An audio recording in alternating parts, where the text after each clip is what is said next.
Welcome to this late start for our joint subcommittee of General Government of Ways and Finance. Will the secretary please call the roll? Senator Gokachia. Here. Senator Harris. Here. Senator Neal. Assemblywoman Backus. Present. Assemblywoman Brown-May. Assemblywoman Kasama. Here. Assemblyman Miller. Assemblyman O'Neill. Here. Chair Peters. And I am here. Please mark Assemblyman Miller absent excused and others present when they arrive. We are delayed today because it is quite snowy in the valley, so anyone coming in from Reno has been quite delayed. So I apologize for this delay, but grateful that we can get started. A couple housekeeping items. Just please remember to mute your phones and other devices so we're not interrupting folks. We will have public comment at the end of the hearings. I will go ahead and open the hearing for the Department of Agricultural budgets. I believe we can hear all four together, and then we will have questions at the end. Please remember to state your names for the record when you speak. You may begin when you're ready. Good morning, Madam Chair, members of the committee. Let me get this up. I believe you all have a copy of this as well. Excuse me.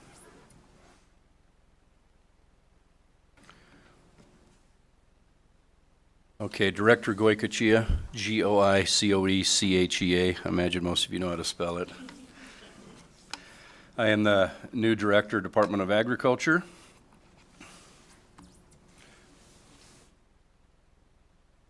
You guys did receive an overview from the individuals to my right earlier in the year, but I'm going to go over a few high points once again.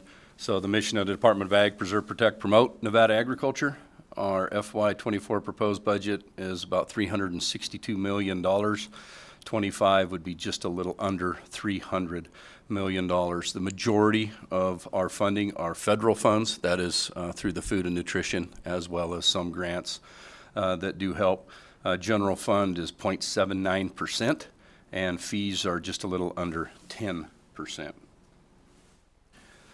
So Division of Administrative Services, I am the director, but the real boss is to my immediate right, Administrator Amara Vigil. And then to her right is the numbers man, Administrative Services Officer 3, Marco Markovic.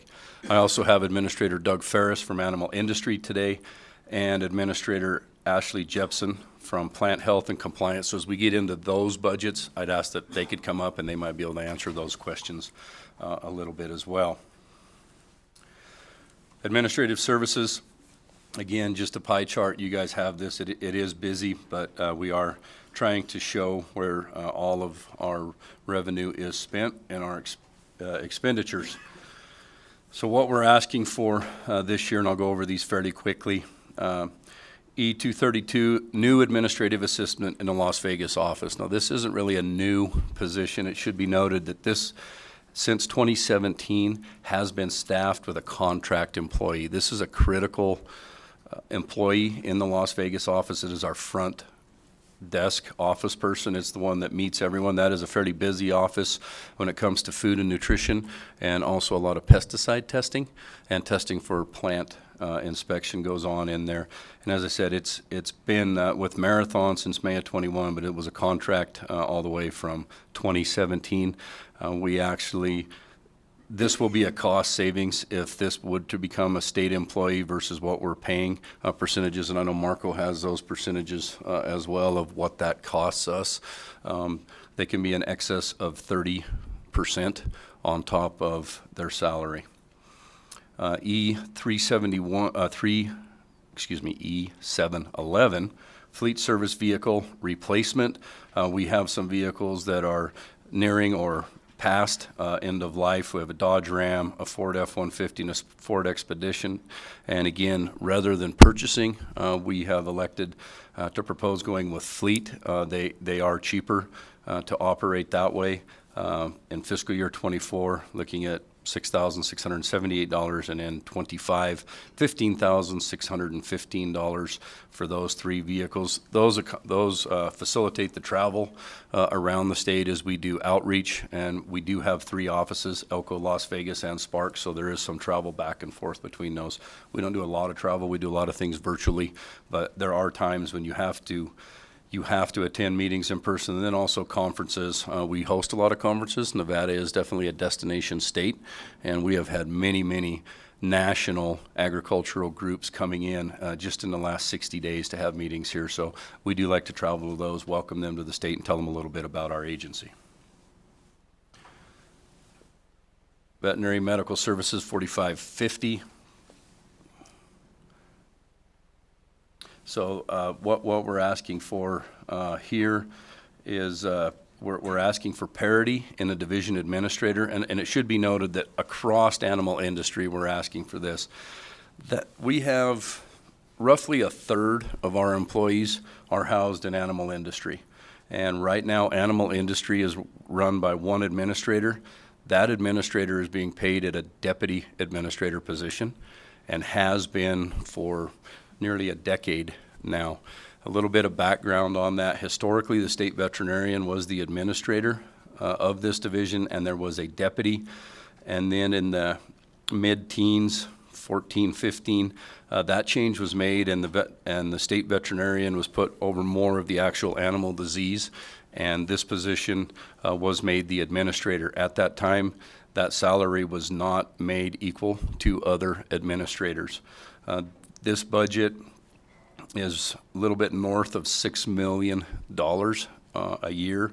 And as I said, roughly a third of all employees in the Department of Agriculture do work within that division. We are also asking for the addition of a deputy administrator. Again, it's just a matter of bandwidth and trying to operate that division. In the last biennium, dairy and food safety came over to animal industry. And so that added a lot of employees and obviously a lot of testing in the laboratories and a lot of field inspections. So when you put your brand inspectors, your veterinarians, all your lab staff, it is quite a bit for one individual to try and manage that. So those are the 2 asks there. We are also looking, again, in E711 Fleet Services leases. We are looking for vehicles there to replace those vehicles that have high mileage. I'm sure most of you are watching the news, and you know we have had high-path avian influenza, for example. We must respond to disease events out of that veterinary medical services. And last week, our veterinary diagnostician was actually having a hard time finding a vehicle that would run so he could get down to the Minden area to pick up some birds so that we could sample them for high-path avian influenza. So we are in need of something a little bit more reliable, especially with road conditions as they were this morning. We don't like to have those people out on something that is a little bit marginal. Livestock inspection.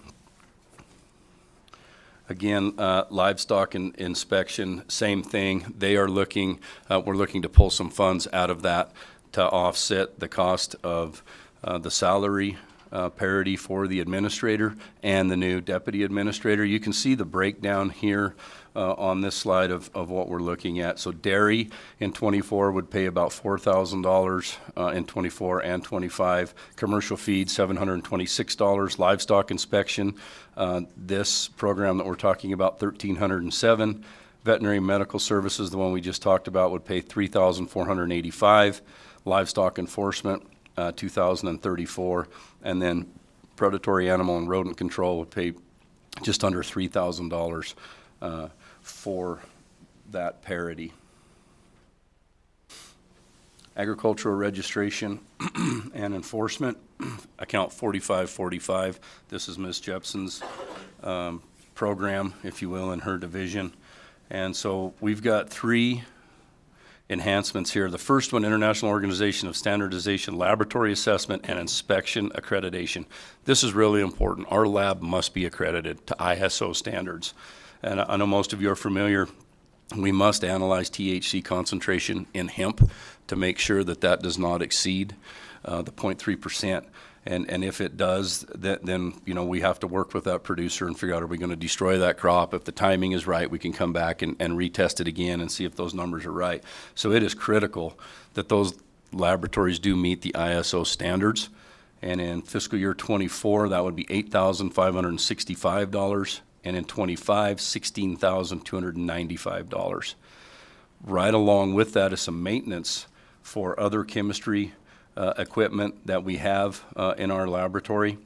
So EPA Quality Assurance Project Plan Agreement, we must meet those requirements, and it's a maintenance contract to keep our other equipment up. This is not to deal with THC, this one, but that we are looking at $89,851 for fiscal year 24, and nothing was projected in 25. Our noxious weed program vehicle, again, it's kind of the same old story, getting end of life on some of these vehicles. Noxious weeds are a big problem in the state of Nevada. You know, we see Medusa head starting to spread into the state, and while we are taking a bigger role in the reclamation and restoration of our public lands and our private lands, when we get a report, we have got to have someone that can go out there and look and see exactly what that plant is that is out there and what the best avenue is to try and address that. So again, we would be looking at $2,742 and $5,484 in 24. Not a lot of big asks. I'm sure you guys have some probably other questions as far as how the agency budget went to the governor's office and then how it eventually ended up here. And we have answered a lot of questions. Nicolette did a really good job of getting us a lot of those questions. And so hopefully you have those. And with that, I think it'd be probably better if we just paused for questions and see if we could answer your guys' questions on these 4 budgets. Thank you for the presentation. We do have several questions. I'm going to go through them budget by budget. We have the first set of questions from Assemblywoman Backus. Thank you so much, Director. And my questions will come from budget account 101-45554 for administrative services. And starting on the first, one new full-time administrative assistant position under E232. If the new full-time administrative position is approved in this budget, what are the annual savings in the agricultural registration enforcement budget due to the elimination of contract costs for the existing administrative assistant position? Good morning, Mark Markovich for the record. Through you, Assemblywoman Peterson. Please feel free to Thank go you. directly to the member. Appreciate that. Assemblywoman Backus, thank you for your question. So the current request for fiscal year 24 is $45,383, and for the 25 with the proposed increase in a salary, it would be $60,465, coming to a cumulative $105,800 approximately for the biennium. This amount would be removed from the contract amounts in budget account 4545, which is currently funding this contract position. And you may not have it on you. Did you know how much the contract position was being funded? Like what was going to be, is there going to be like a cost savings here between the contracted amount and the new, the person becoming in-house as an employee? Thank you for your question, Assemblyman Backus. Mark Markovich for the record. We did a quick calculation based on a current amount the contract position is paid. Basically, if we hire somebody at the same grade and step as current contract is paid, we would be close to breaking even overall. If we, depends on what step we hire the new position person, we can have a savings of anywhere between 5 to 10%. But again, it depends on the step that that position will be hired. I believe we budgeted at the step 4, grade 25. Thank you. Oh, I forgot to turn my mic off. Madam Chair, I actually have a couple more questions. Is it okay if I can continue? The next, turning your attention to E227, the funding of the additional operating costs. Could the unexpected ARPA coronavirus state fiscal recovery funds approved for the state meat inspection program be redirected to support the contract position costs of $50,000 in FY 2024 instead of the recommended $50,000 coming from the general fund?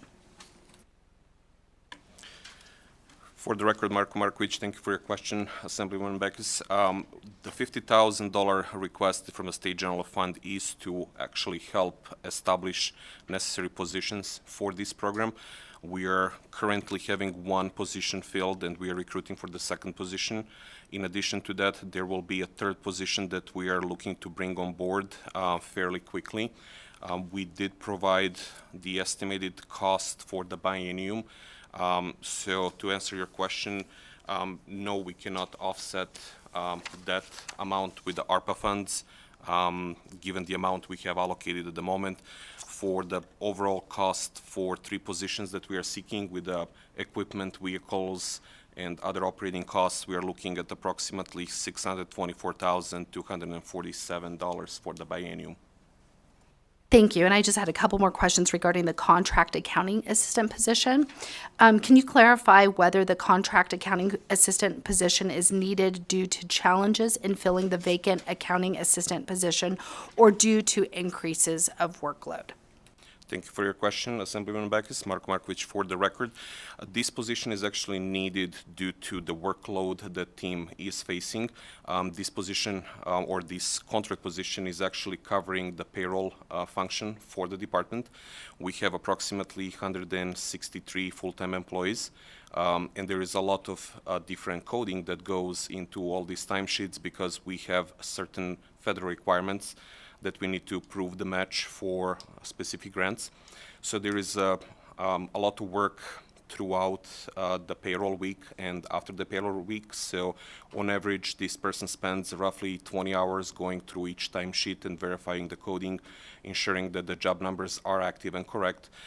There is approximately 10 hours per week in addressing and answering questions that staff might have for this person, and then the rest of the time usually goes in addressing special pays, adjustment in pays, working with the HRM on setting the new staff properly, working with PEBS on addressing any issues related to retirement, insurance. So we are in a need to have this contract position stay so we can continue supporting employees and having somebody to address payroll needs.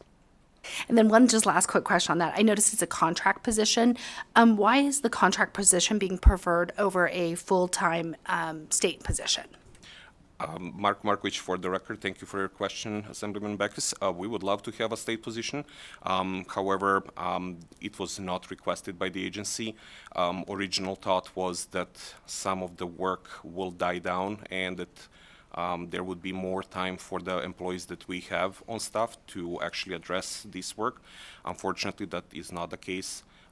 With bringing ARPA programs in, we have seen increase in payment vouchers going out, requests for reimbursements being processed.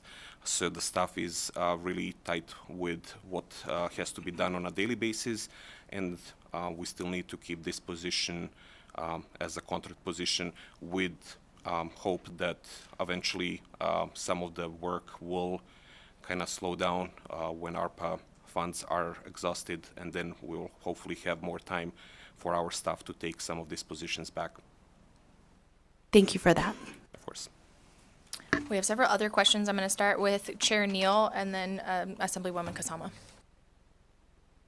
Thank you, Madam Chair. I just wanted to follow up on that line of questioning. So after the 4 contract positions are over, I guess in FY '24, what is the expected fees that you are going to raise? Like, what have you figured out what those fees will be in order to offset your cost for the program?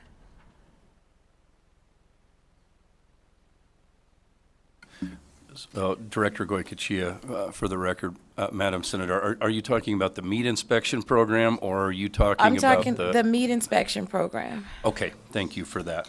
So I'll answer that, and if Administrator Ferris cares to weigh in, he can. But there will be fees associated with the ante-mortem, so before slaughter inspection, the actual inspection of these facilities, and then the inspection of the product itself once it is harvested in the state. Now, those aren't in place today, and so we're trying to get this off the ground. We have submitted proposed regulations to the USDA, and we must meet USDA standards. When those come back to us, then we will go ahead and go to the Ledge Commission and start the process of getting those regulations put into place. And through that process, we will establish fees that hopefully will make this program fee-based. And we are also seeking some federal funding through the Farm Bill and through one-time appropriation asks to help push this out in case those fees do not come into play in '24.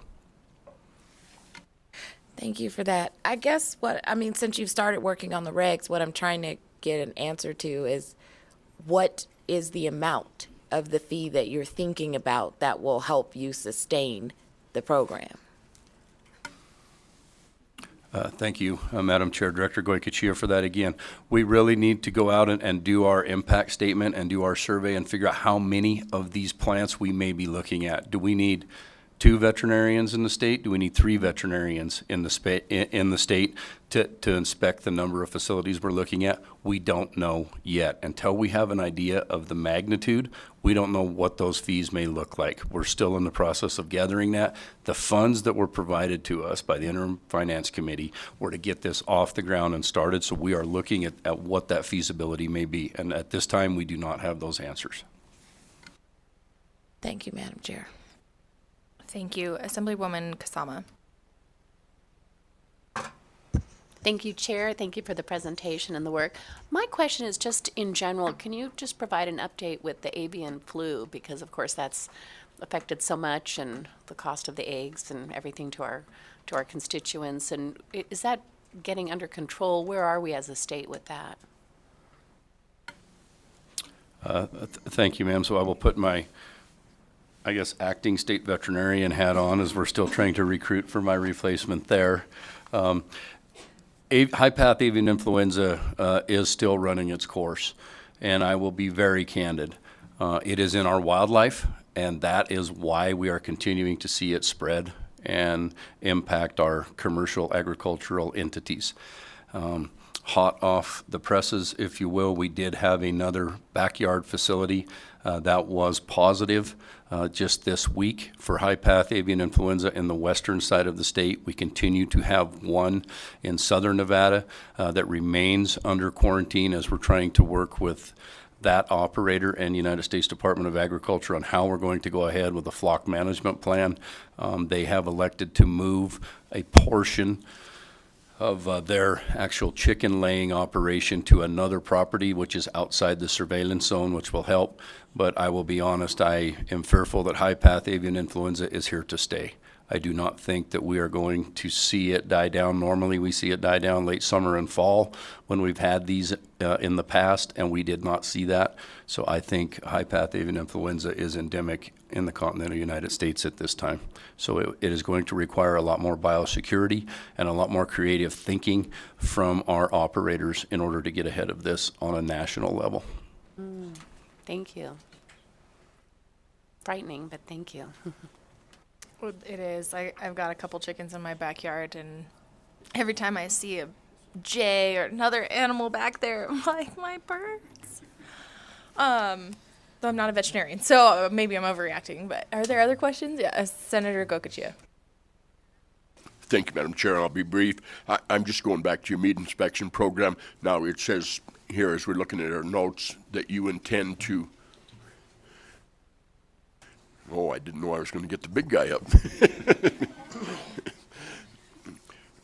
Thank you, Madam Chair. Mr. Ferris, it says in your meat inspection program that you think you will have it fully implemented by the fall of '23, but that, by the time you go through the reg process and all that, hardly seems a time frame that'll work? Don't you think it's going to be a little farther out, or you still anticipate this inspection program will be up by 23, fall of 23? Thank you, Senator, for the question. For the record, Doug Ferris, F-A-R-R-I-S. I'm the Division Administrator for the Division in Animal Industry. Senator Goycochea, I know that's our goal. I think that's one that we've put on ourselves, is to try and have that implemented by the end of the year. In reality, could it take longer once we get through the legislative process or the regulation change process? I believe it could, especially when we're working with other agencies as well. With I believe it was just last week that we sent the proposed language to USDA, so we're kind of at their will by the time they get done with those and get them back to us, and we have the language before we can start holding the workshops. But it is our intention. That's our goal, is to have it implemented as soon as possible. Just kind of one follow-up, Madam Chair, if I may, and this is real speculation. Have you got a kind of a number in your mind, Mr. Ferris, that how many of these plants you'll actually have? What are you looking at a year from now or 2 years from now? Are we talking 10 or are we talking 200? For the record, Doug Ferris, Senator, I think our estimate is probably around 10 right now. That's kind of what we're focusing on, maybe a little less, maybe hopefully more. And I think as we get the program implemented, we're hoping that then we'll be able to bring on more. Thank you, sir. Thank you, Madam Chair. Get the right button. Thank you so much. I had a follow-up question based on a conversation with staff, and maybe I missed it, so you can direct me to the slide if it's on there. But my understanding is there might be a budget amendment coming for an IT position. In this budget, could you go over that? Mark Markovich, for the record. Thank you, Madam Chair. Yes, there is a budget amendment requested in coordination with the Governor's Finance Office. It's currently in GO8. We are requesting reconsideration for full-time IT Tech 6 position. This position was originally in agency requested budget. However, the failure on agency was that we never outlined how the current contract position is actually funded, which ended basically having this position removed in a GO1. After communication with the Governor's Finance Office and discussion how this position was and is currently funded, we received the approval to actually move forward and request this as a budget amendment in a GO8. And I can add, if you don't mind, I can add that we actually did perform the calculation. Currently, this contract position is working 40 hours a week, and it's hired through GuideSoft, also known as Knowledge Services. Knowledge Services is a statewide contract for IT positions, and their markup rate is 47.6%. With that said, if this position is to be approved as a full-time position, agency is looking at approximately $15,000 or more in savings over the biennium due to that high markup rate that we are currently paying. That's a pretty significant markup rate. Would this position assist in all of the offices, the divisions? Okay, so they'll help upkeep some of the new IT stuff in the laboratories and for the data management that we've been working on? For the record, Marko Markovic, that is correct, Madam Chair. This position will help with daily tasks, help desk tasks for the agency, overseeing and assisting each of the divisions within the agency, working with the lab staff, working with the rest of the IT staff, and basically fulfilling the duties that are currently being fulfilled. Approval of this position would actually allow agency to have some hire somebody who would stay with the agency for a while, because we would be providing some security for that person by having this as a full-time approved position rather than a contract position. It has been a challenge for all of the agencies to find the good qualified candidates in a contract positions, because you can't really guarantee how long they're going to have that contract available and how long you're going to be able to keep them. So whenever there is opportunity for them to go somewhere where they're going to have a full-time job, they usually leave, which leaves agency to seek another qualified individual, kind of delaying the tasks that need to be performed. So the suggested salary for this position, is that competitive with the similar salaries across state agencies? I don't want you guys to lose someone once they get into another agency, right? So making sure this is competitive. Thank you for your question, Madam Chair. Yes, that is compared. The agency is budgeting this position at the grade 36, step 7, which is the regular grade for the IT Tech 6 position based on a current classification. The reason we are going with the step 7 is we want to be safe in our budget projection and not under budget for this position. As you know, when you're hiring somebody in a state, they might come from a different agency, they might already be on a higher step, so we did not want to budget this at a step 1 and put the agency in a jeopardy that we would not have sufficient funds to pay for the individual that we would hire. Thank you so much. Are there other Thank you. questions on this budget, or are we ready to move on? All right, the next budget, 4445, I have Senator Harris.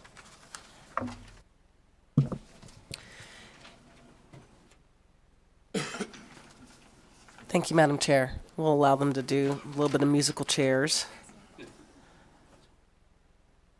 I just have a couple of questions on this budget, if that's okay with you, Madam Chair. Thank you.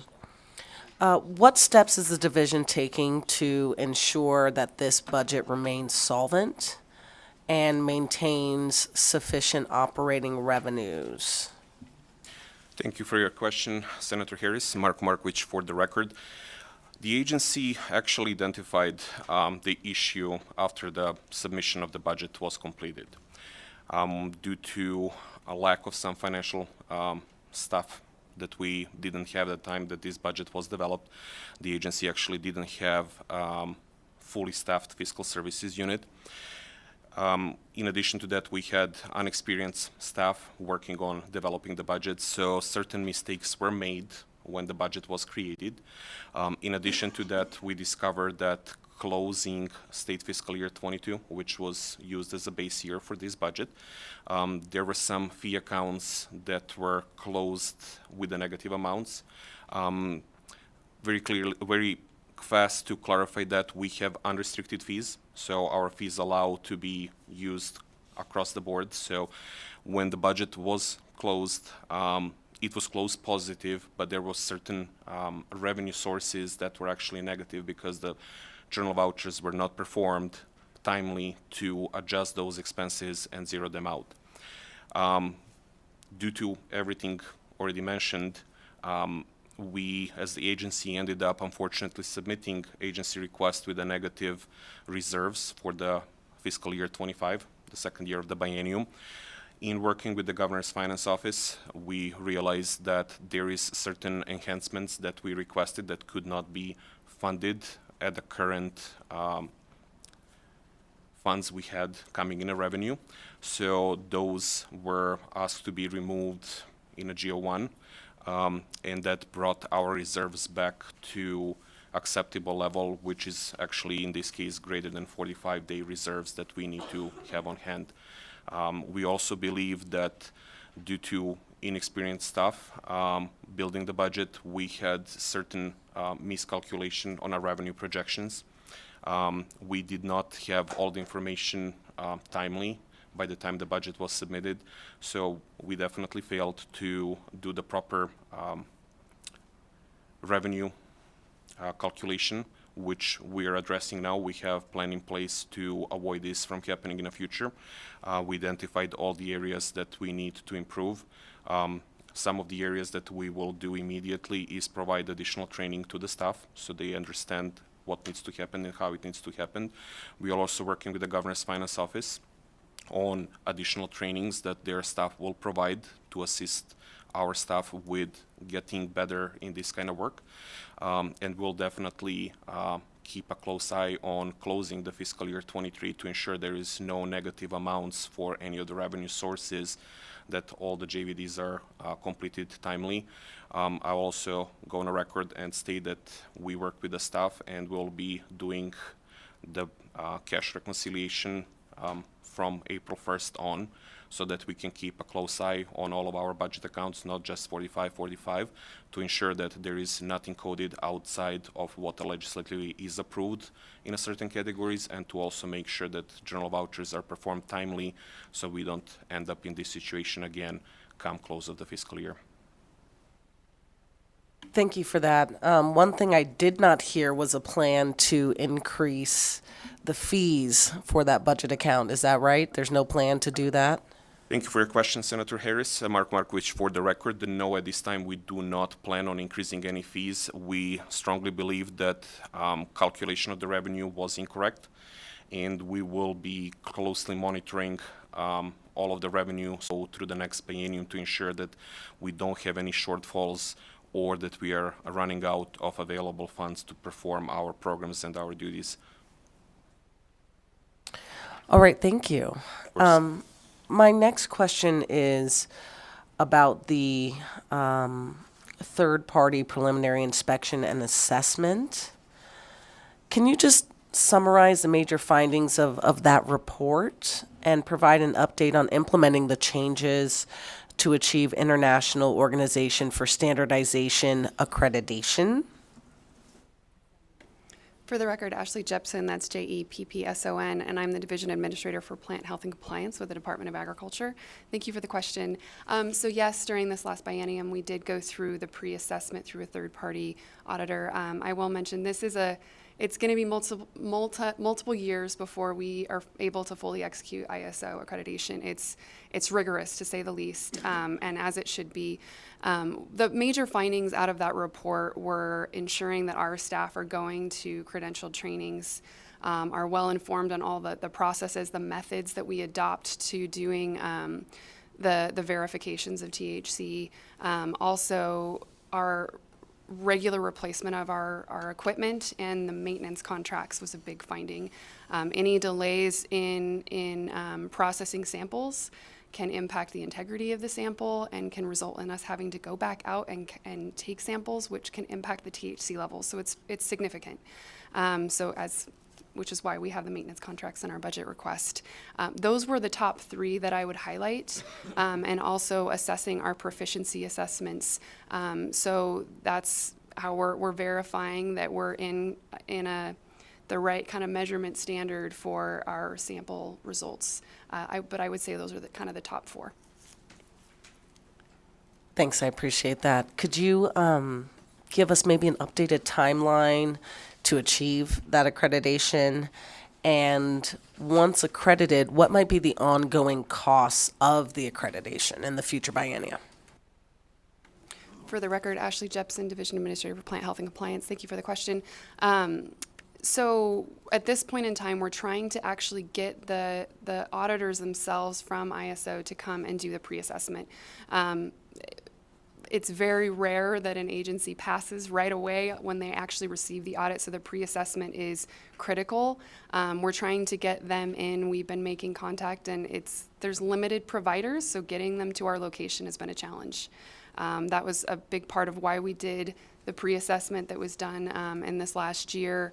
But we're making progress. We're hoping we'll get the kind of pre-audit done this year, which would allow us to go through the audit process in 24, is our goal, in 25.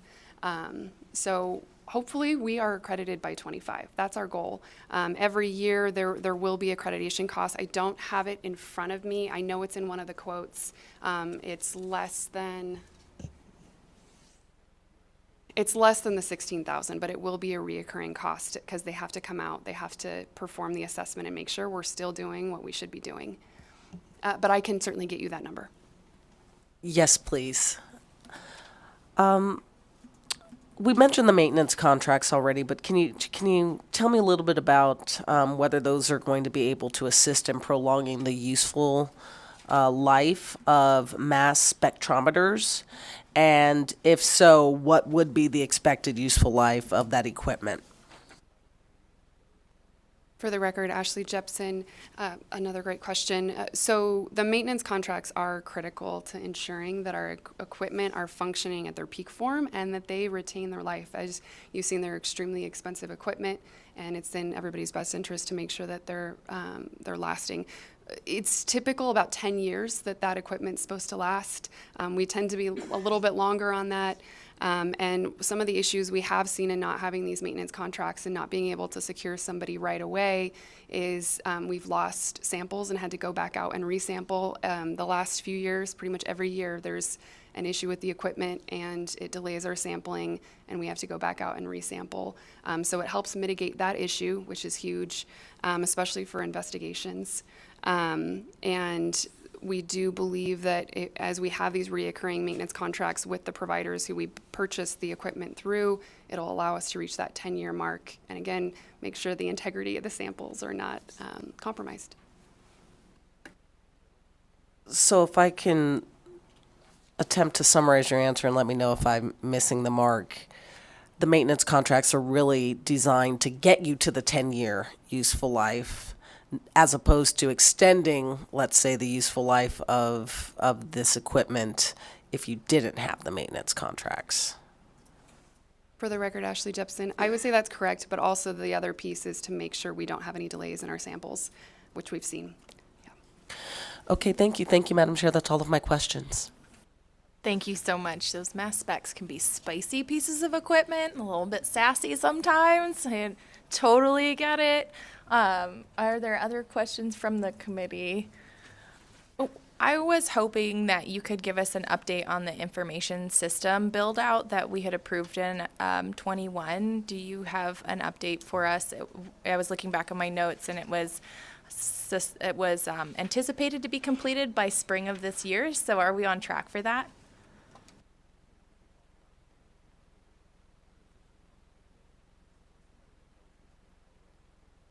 Mark Markovich, for the record, thank you, Madam Chair, for the question.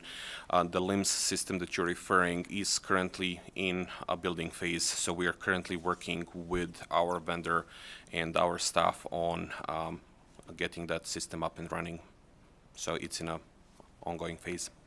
I didn't see an increase in any asks for it, so we think it's going to be on budget, maybe just a little delayed in implementation? Thank you for your question, Mark Markovich. For the record, yes, we don't anticipate any increase in cost at this time.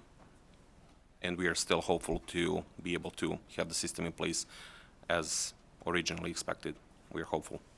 Great. That's wonderful. Okay, other questions on this budget before we move on? All right, we'll go ahead and move on to 4550. And I have a couple questions on this one.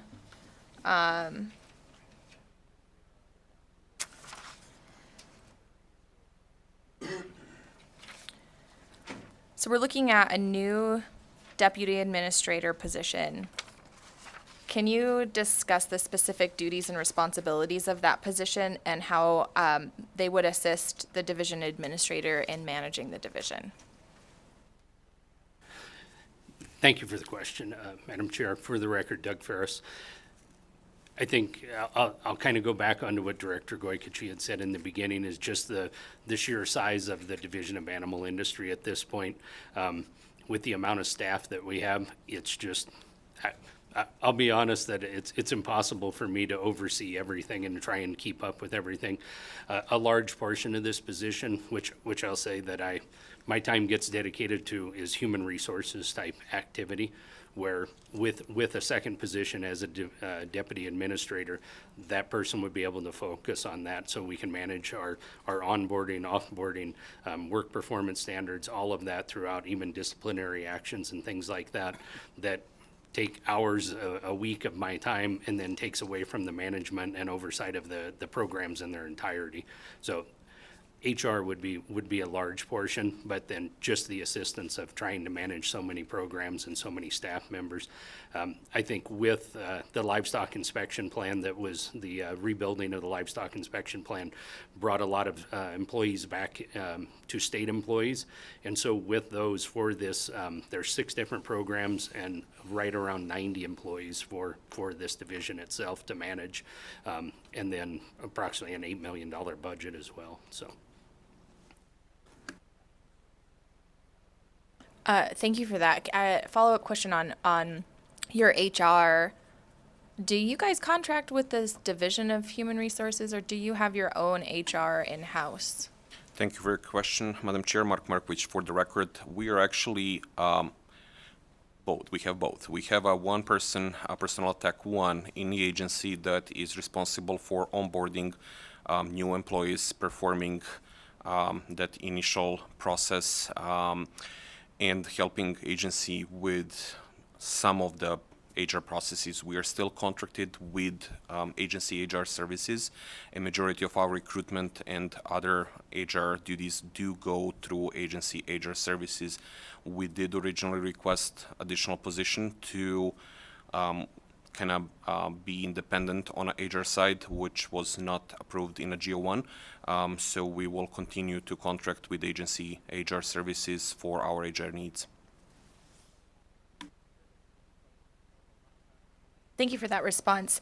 Also confirming on the position funding source, I think in the budget it's currently at 100% general fund, but it's my understanding that there has been a split of potentially 24% general fund and 76% cost allocation. Can you just confirm that?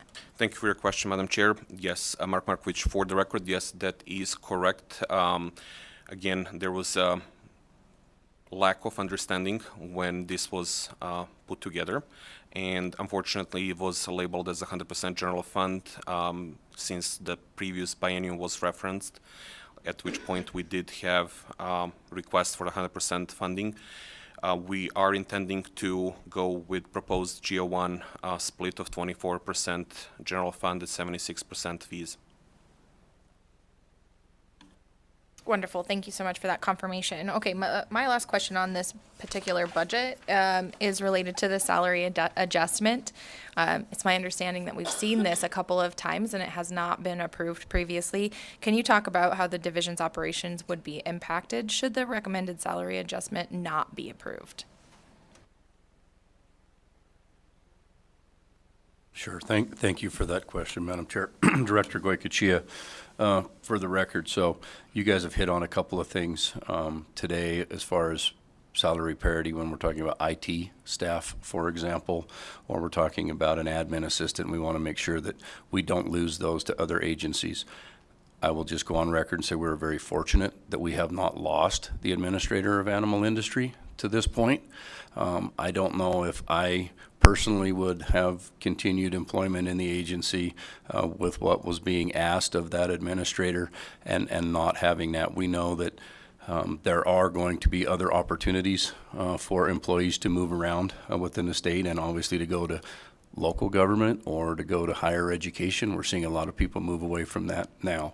So I do not want to lose someone that has nearly a decade of experience in this agency and knows how to run the programs, which is a very likely possibility. And then in addition, if that were to happen, how do we recruit for an administrator at a deputy administrator salary when administrators in other agencies are being paid different? Thank you for that. Certainly understand, especially with the qualifications that would be required under this particular entity. Are there other questions on this particular budget before we move on? Seeing none, we'll go ahead and move on to 4546. I have a couple of questions from Chair Neal. Thank you, Madam Chair. So my first question is, how much additional revenue has been generated as a result of the approved increases that you've had in the livestock inspection program? Thank you for your question, Senator Neal. Mark Markovich, for the record, I do not have that exact number at this time. I can definitely provide that for this current fiscal year. We did work with the Governor's Finance Office to update the revenue projection for the upcoming biennium. Originally, when agencies submitted the budget, we did not take into account $35 non-refundable fee. And then when we redid our calculation with the Governor's Finance Office, the revenue got significantly increased. I believe the original revenue was estimated at 1.23 million, where we are now over 2 million with all the fees correctly calculated and summarized. And Madam Chair, if I may weigh in on that, Director Goycochea, for the record. So the $35 that Marco was talking about is the travel fee that is assessed when you go out to do a brand inspection. As we went back through those brand inspections and analyzed those, roughly a third of inspections had multiple owners on them, so roughly a third of those would not apply, that $35 would not apply, because if I show up at your ranch and someone else is also there shipping, then we don't charge everybody the 35, we just charge the 35 one time. So 2/3 of the inspections that we are doing would get the $35 travel fee, and those were not included in the initial agency budget that was sent.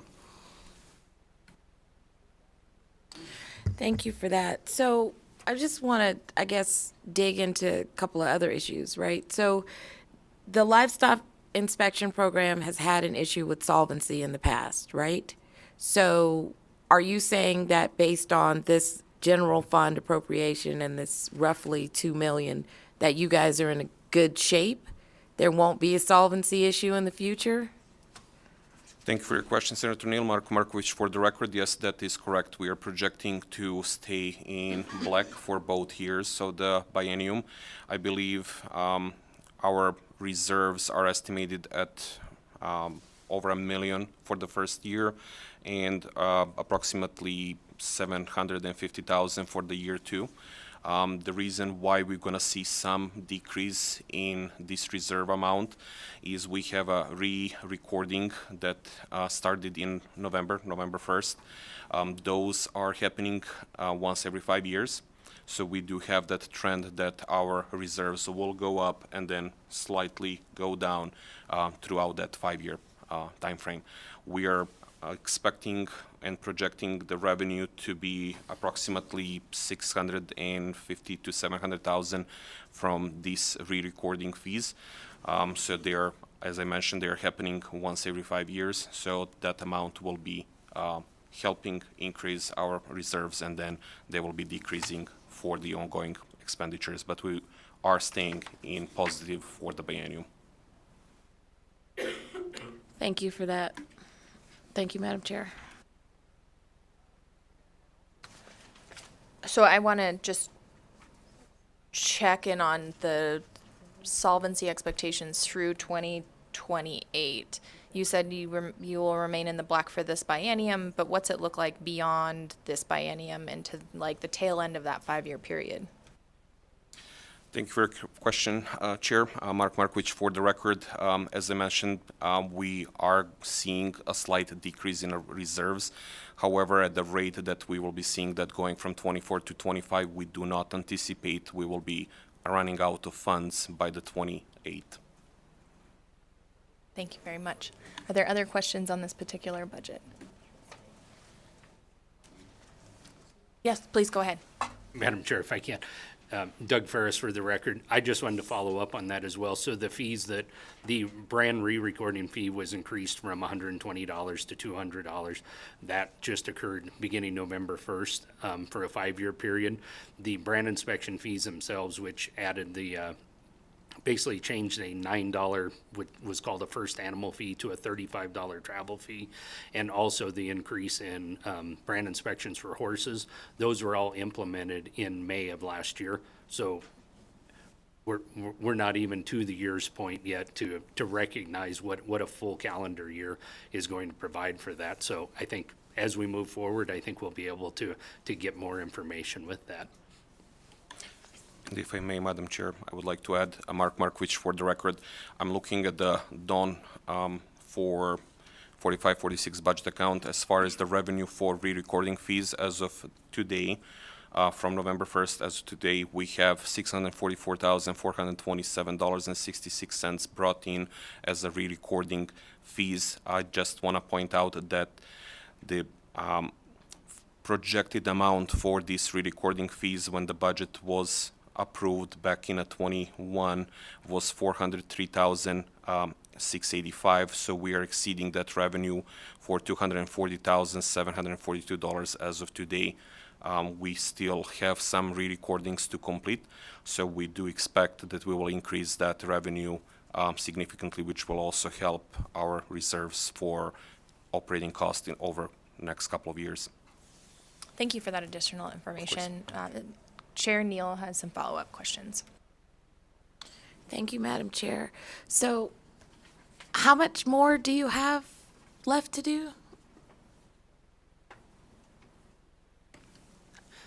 Thank you for the question, Senator Neal. For the record, Doug Ferris, as far as how much more, can I get clarification on what?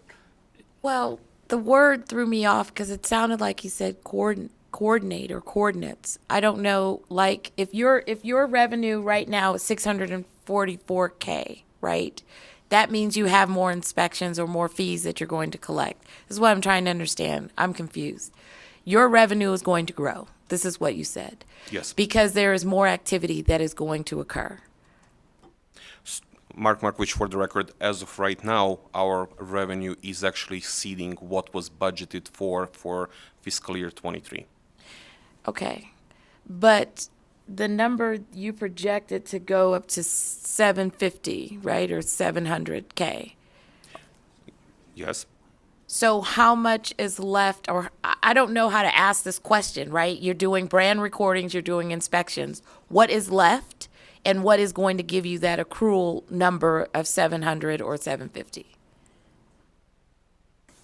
For the record, Senator Neal, Doug Ferris.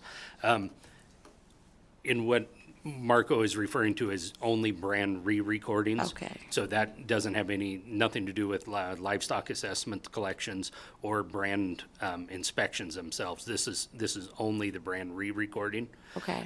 And I believe at the last check, I can get the information if you need, but I believe we had approximately 1,500 brand re-recordings that were still pending or we had not received yet. So that should be an estimated over 1,000 recordings at $200 that will be in addition to that. But that doesn't account for any of the brand inspections themselves or the livestock assessment that comes in as revenue for that program. Okay. Thank you for that. I don't speak animal. I don't know.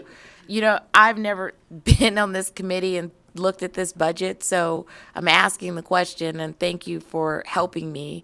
I know the look of confusion of what the heck is she talking about, but thank you for that answer because that's what I was looking for. So it looks like we might be almost closer to 900,000 by the time we're done with the re-recordings. Yeah, okay, all right. Are there any other questions on this budget? I think that was the last one for you all. Thank you so much for being here, for that additional information. We'll have staff follow up with you on other questions as they arise, and on some of the follow-up that has come up from today. So Chair Peters, I want to thank you and thank the committee, and I would be remiss if I did not acknowledge the hard work of Amara and Marco in the last 60 days on this. We realized we had some budget problems when I came on, and I told them you guys have until March 7th to get this right and to figure out where we're at, and they have done a wonderful job. So I want to publicly thank them for the work that they have done in getting this correct. Thank you, Madam Chair. Very gracious of you. Thank you all so much. We'll go ahead and close out the Department of Agriculture budgets today and move on to the Commission on Mineral Resources budgets. We're going to do a little swapping, so we'll take just a brief quiet period while everyone gets to their respective chairs.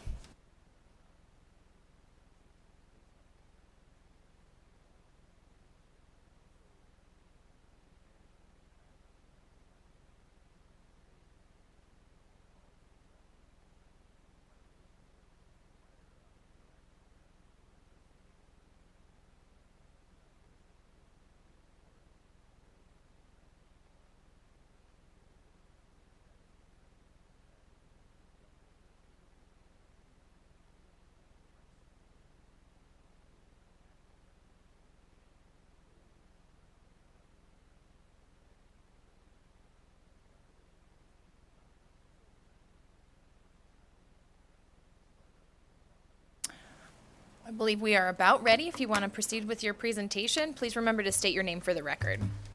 Good morning, everyone. My name is Rob Galeri, Ghiglieri. I'm the Deputy Administrator for the Nevada Division of Minerals.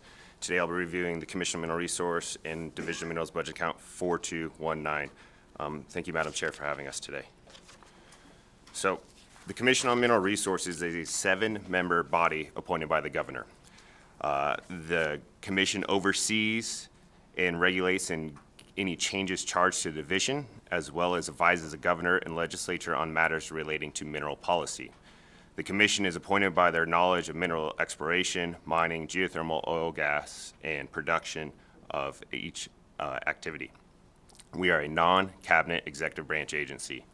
The Division of Minerals under the commission administrators few main activities. Our largest program is the Abandoned Mine Lands Program, Physical Safety, Minerals Education, Reclamation Performance Bond Period, the Annual Status and Production Report for Minerals, as well as we are the permitting agency for geothermal, oil, gas, and dissolved minerals. Dissolved minerals you could think of as lithium brine. So the division is a very small agency, 11 FTE total, 8 in Carson City, 3 in Las Vegas. We receive 0 general fund monies. Our main revenue source is from mining claim fees staked on federal lands but paid to the county, fluid mineral permit fees, as well as grants and assistance agreements with our federal partners. You could see the 6 different NRSs that we oversee. Our largest one is NRS 513, which our Abandoned Mine Lands program is underneath. I just want to make sure the Abandoned Mine program is what we think is going to be the largest abandoned mine program in the nation, more than any other state, and it is addressing the physical safety dangers with legacy mine issues. We're talking from historic Virginia City of the 1850s all the way up to realistically the 1980s. And again, we're thinking we partner with the Department of Environmental Protection when they handle the environmental aspect of AML. Under NRS 513, it requires us to collect and disseminate of educational information. So in that, we have a performance measure we'll talk about here shortly. But in calendar year 2022, the division performed 239 presentations. During the pandemic, when we were unable to get into the classrooms or to civic groups, we designed over 20 distant learning videos. These distant learning videos are earth science based. They cover anything from geology to mining, as well as have geologic tours for local areas, including Reno, Carson, and Las Vegas.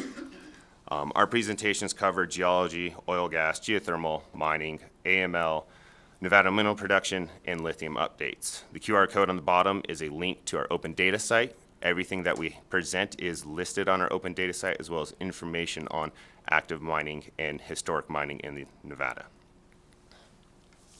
Again, under NRS 513, it requires us to be the record of annual production in the state of Nevada. As you can see, this is our mine registry from 1978 to 2021. We collect and maintain a non-audited version of all production for all commodities. This is produced every year with the Bureau of Mines and Geology on our annual Major Mines publication. It summarizes the production, including fluid minerals, as well as employment and economic impacts. We do coordinate with the state mine inspector and the taxation to make sure for compliance and accuracy.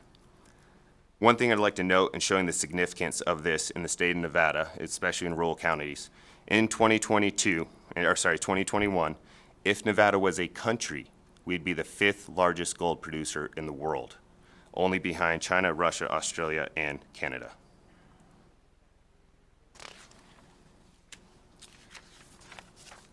Under federal law, if you're to stake a mining claim on federal lands, it's requirement to have the monument, filing, and fees associated, but federal law leaves it up to the county for the actual forms within that state. So under NRS 517, the division maintains the mining claim forms that are filed at the county level. We work with the counties every year to make sure these forms are to their standards. Like I mentioned before, this is our main funding source. A total of $10 for every mining claim filed comes to the division. $6 for general operations, and then $4 to our Abandoned Mine Lands program.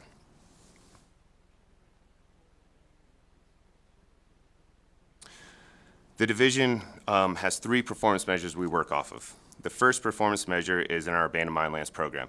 And what it is we have the percentage of the amount of abandoned mines inventoried versus the amount of secured or safeguarded. And we try to maintain greater than 70%. We've been in the 80s for the last decade from my recollection, and we've actually increased it recently to up to 83%.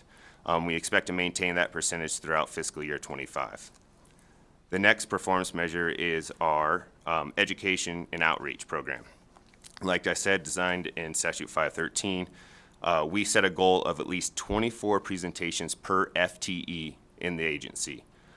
In fiscal year 22, we actually landed at 31 presentations per FTE.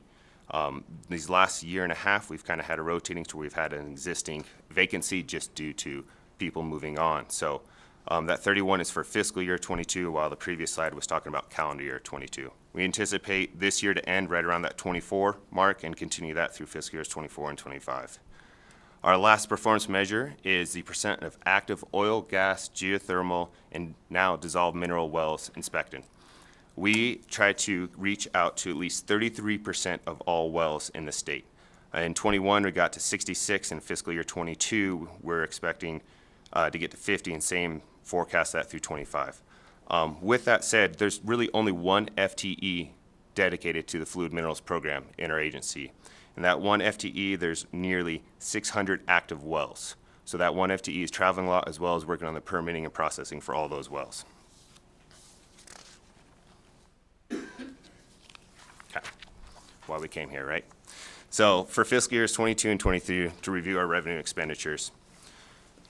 As you can see, like I've mentioned before, mining claim fees are by far our largest revenue source. The next one is the assistance agreements and grants with our federal partners, and then other associated fees within our agency, including geothermal, surface disturbance bond pool, and oil fees.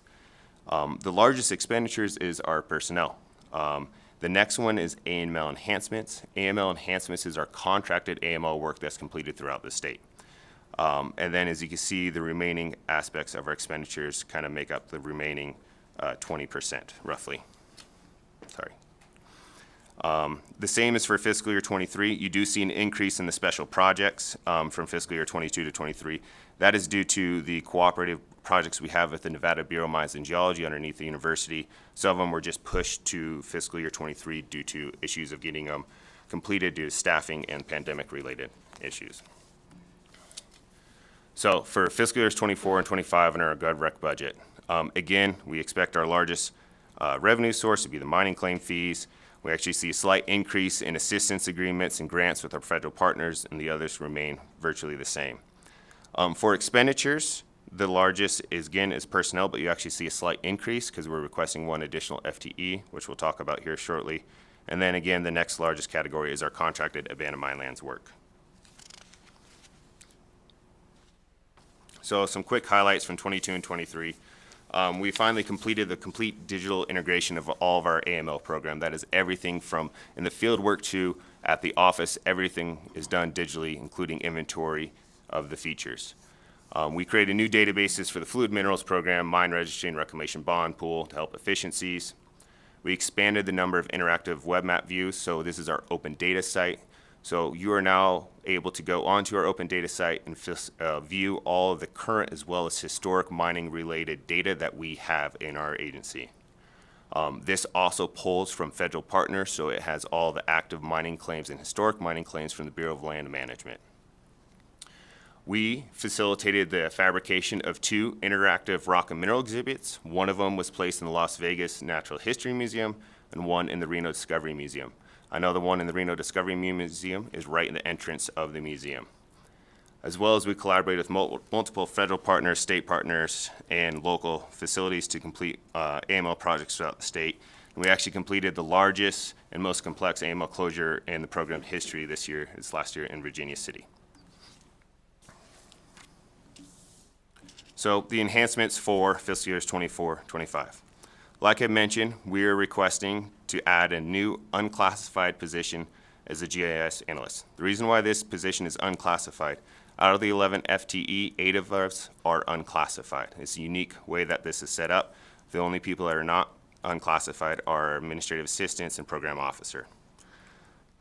This position is to be filled internally. Basically, we have a GIS analyst working underneath a field specialist. This position was created in the late 90s, early 2000s when GIS was not really being utilized. Now, this person is doing a lot more work and is doing GIS on a daily basis. So the way we came up with this pay rate is we looked at existing GIS pay rates, but they're all under the classified, not unclassified. So we matched what was her work allocations to what it would be in the classified position. Had to go back, find a position that matched that, put that in there, and then we'll rename it to a GIS analyst. But this will create a vacancy within our agency once that position is moved. We look to backfill that vacancy with hopefully a recent graduate and even better, somebody that has worked in our abandoned mines intern program. Again, this will be filled after the change in personnel in October. You can see the the fiscal impact for fiscal year 24 is slightly less than 25. That is because the start date of October 1. And we do have plenty of space currently in our Carson City office for this additional FTE. The next one, E227, is training contracts. We're going to be adding additional training for the new GIS position, as well as contracts between the Bureau of Mines and Geology. The two contracts that's listed here is the Soda Lake Geothermal System, which is a really unique project that they're working on. This project is basically the compilation of a 9-year study on a blind geothermal system outside of Fallon. So a blind geothermal system is a system that has no surface expression. There's no hot springs, there's no vents. And what the Bureau and us think we could do is by extrapolating this to other blind systems, helping identify additional blind systems will help identify additional geothermal projects, bringing more green energy into Nevada's portfolio. The reason why this is a 9-year study and we're looking to do it, and this will now be peer reviewed, so for a study for that. The second portion is the digital scanning of historic mining district files, which is worked with the Bureau of Mines and Geology again, and the scanning of boxes upon boxes. I think they had a couple hundred bankers boxes of just files, and just finding staff or somebody to actually scan, organize, and put this in their historic mining district files database. Continue our Stay Out, Stay Alive billboard campaign for our abandoned mine lands program, and then additional conference and exhibit registration fees. And then our continued enhancements, E710, is this computer and hardware replacement, a new desktop for the new GIS personnel, renewing all the existing Esri products that we currently utilize, new computer per each schedule, replacement schedule, affecting categories 17, 18, 26, 39,000 fiscal year 24 and 18,000 for 25. That's just because a large portion of our computers fell into 24 versus 25. 2 vehicle replacements. As you guys can imagine, we go to all the historic abandoned mines throughout the state and every corner of the state on all the dirt roads that you can imagine are not well often traveled. And so our AML vehicles, once we hit the SAM 10-year rule, those vehicles are pretty well worn, and maintenance costs come significant after that fact. So our 24 replacement is an abandoned mines vehicle. Our 25 replacement is actually a 2009 GMC Yukon that we use for all non-AML travel.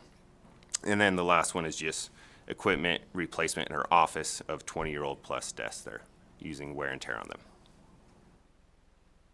I'll be here to take questions. Thank you. Thank you very much. I have questions from Chair Neal. Please go ahead.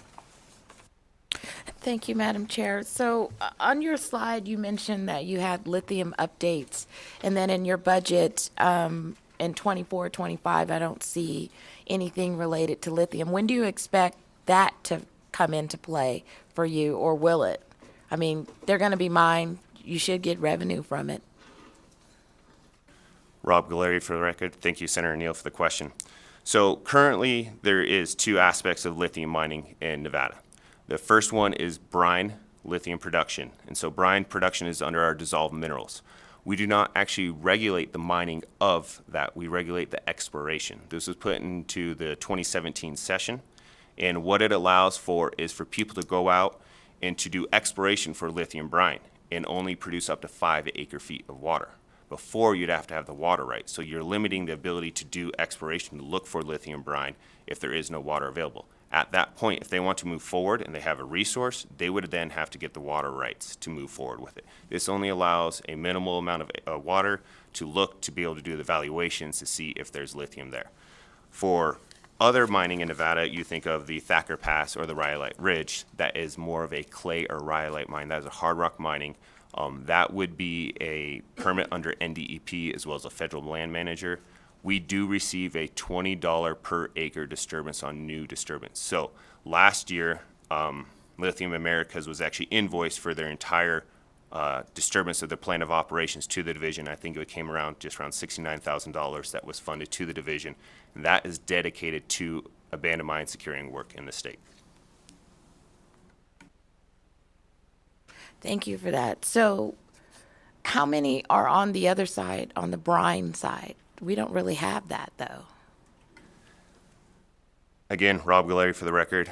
Thank you for the question again. So for brine, we actually have the longest running and was the only active lithium brine mine in Nevada. Just recently, Utah had one going. I can't remember the age of when it came online. It was long before I was born, I could tell you that. And so it's been going online. That's the Clayton Valley Albemarle mining. There is a significant amount of exploration and companies looking around that area as well as every other playa within the state of Nevada.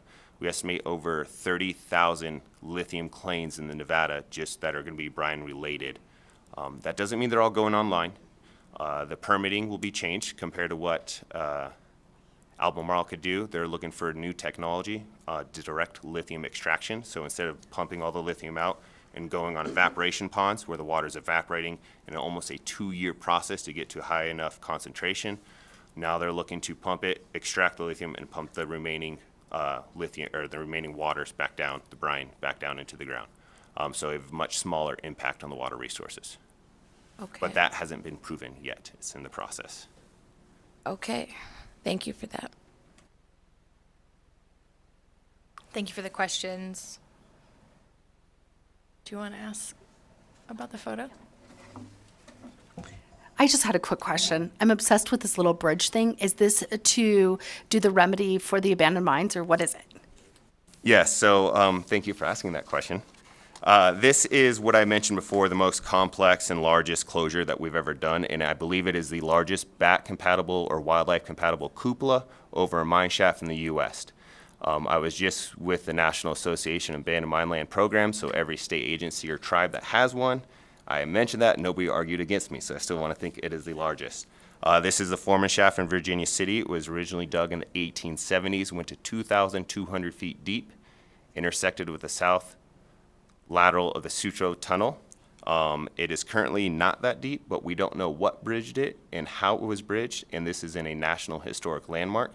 So impacts is very important. Cultural resources are very important. So as you can see, not in this photo, but there's on the kind of back side of the photo, hand-carved andesite blocks that held the head frame together that are still in place. So this design of the closure was to have the least amount of impacts, and we actually built the largest cupola in the U.S. with less than 120 square feet of disturbance. So it was a pretty big success with SHPO showing no adverse impacts in the National Historic Landmark. That's wild. I grew up wandering that range, and we were grateful when you showed up to start marking and closing some of those shafts. It's interesting being in rural Nevada as a kid and having your parents try and teach you about all of the perils of open mine shafts. I have a question real quick on the GIS position and the duties and workloads. You kind of talked a little bit about the current duties and workloads that have like initiated the need for this position, but can you talk a little bit about how that full-time GIS position will what duties and what the workload will look like, and how it would improve agency operations? Rob Galeri again for the record. Thank you, Madam Chair. So currently, the personnel that is in that position is doing a lot of the duties that they will be performing in that GIS position. But one thing the GIS position will do is help alleviate some of the more field-specific work that they're doing in education outreach, which will then fall back onto the person that will be backfilled in that field specialist position. So this will allow them to work more on the modifications or improvements to any of the databases within the agency. Again, modifying and helping with our abandoned mines program. We are just now starting the transition to a full Esri server ArcGIS database. So the management aspect of that database will be incorporated into that position as well. By allowing this position to go to GIS, it will allow her to focus more specifically on those tasks instead of more of the general tasks that are also involved in the field specialist position. Thank you for that. Side question: Do you guys have, is your internship program a paid internship program, and what's the duration of those programs? Again, Rob Galleri for the record. Thank you for the question, Madam Chair.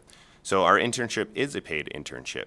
I like to say this, I did not know this internship while going to University of Nevada for geology, and I did wildland firefighting. I'm pretty sure our interns may or may not get paid the same as wildland firefighters at that point in time. So it's a well-paid internship, but they work hard. It is in the summer, 13 to 14 weeks in the summer, so during their break. They do a few weeks of training nonstop with us, and then they are in the field for the remainder of the summer with staff rotating to be with them. We do have a small winter internship program that is during their winter break, and we only bring back interns that were during the summer, so there isn't that training period all over again. But yes, it is a paid internship. Thank you. Are there other questions? Yes, Senator Harris. Thank you, Madam Chair. Just a quick follow-up. You mentioned you went to the University of Nevada. Would that be Reno or Las Vegas? Because we have two. I am a Mackey School of Mines, University of Nevada graduate. Reno? Reno. Okay, thank you. Not sure that was pertinent to the budget. Maybe don't include that, a Reno piece in the record. We can just leave it at University of Nevada. Is there anyone else with a question pertinent to the budget today? All right, seeing none. Thank you so much for that. We will close this budget. Thank you. I think I didn't miss anything. All right. I think our last item on the agenda then is public comment. We will go ahead and start here in Carson City, move to Las Vegas, and then hear anyone who has called into the public call-in line. Is there anyone in Carson City who would like to present public comment today? Seeing none, is there anyone in Las Vegas who would like to provide public comment today? I don't really know the geometry of these rooms, so I have this concern someone's hiding on the side so they don't get videoed picking their nose. Nobody seems to be in the room, so we're going to go ahead to the public comment line. BPS, is there anyone on the public comment line that would like to provide public comment today? Chair, the public line is open and working, but there are no callers wishing to provide public comment at this time.